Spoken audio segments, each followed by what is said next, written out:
Just a couple more questions for you, Ms. Jorjani. And the first one relates to the Section 106 and the NEPA review process. There's been a long history of complaints that the authority under 106 has been abused in the NEPA environmental review process to either delay or even halt projects. We have heard from one water district that it was required to undergo a Section 106 analysis and pay mitigation because a pumping plant project was found to impact the concrete lining of an operating canal that was over 50 years old. So the historic property that was at issue here was a 50-year-old concrete lining. Now, I look at that and it's like, wait a minute, this is not what we had intended. Mm-hmm. And, you know, an example like that is one where we saw a delay to upgrades, and upgrades would have improved operational efficiencies. But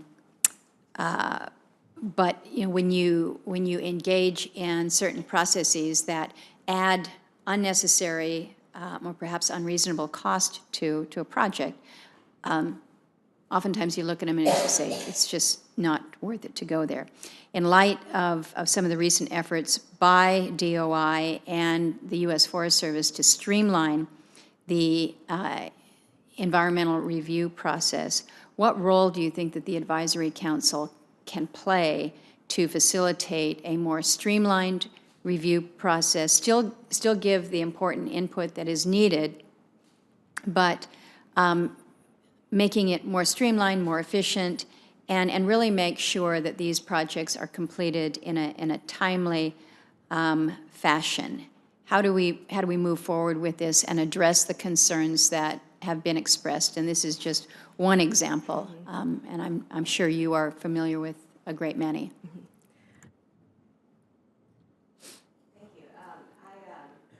I think you need to hit that button again. Okay.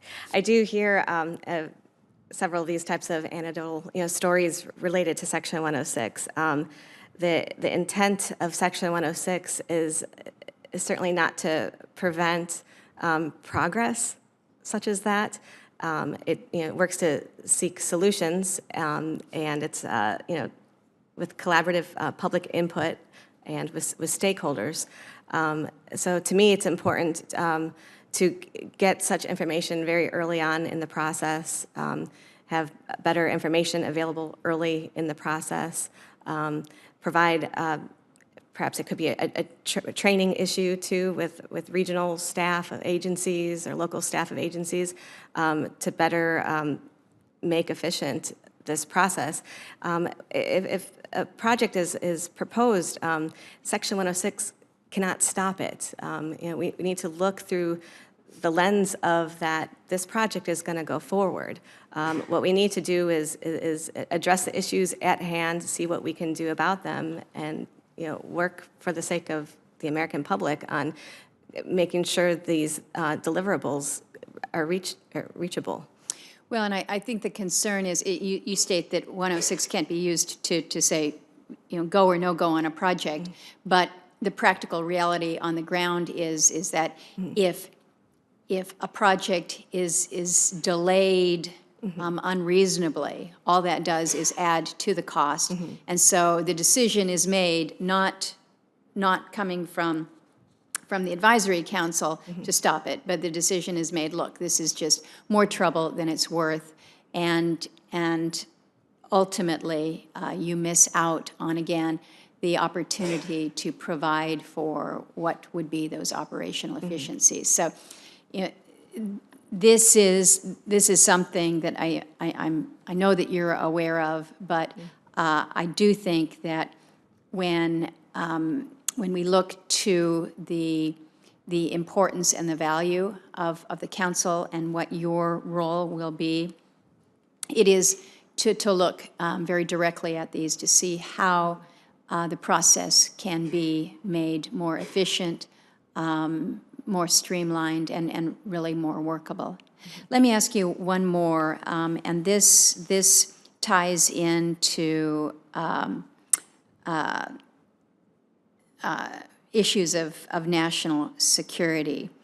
The current chairman of the advisory council has been a supporter of listing the Trestles surf break in San Diego County. Opponents of listing that surf break on the National Register of Historic Places are concerned that it could interfere with the Marine training camp there at Camp Pendleton. In your view, does the National Historic Preservation Act sufficiently address national security concerns? Does the law offer adequate protection in this area? How do we balance this out in your view? You want to preserve something, but you have a security aspect to it that needs to be considered as well. Mm-hmm. It certainly is. I certainly look forward to working with DOD on this issue.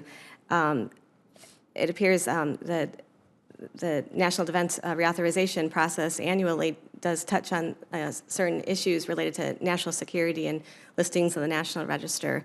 I plan as full-time chair to actively monitor that and work with the stakeholders involved, and as well as the Federal Preservation Officer of the Department of Defense.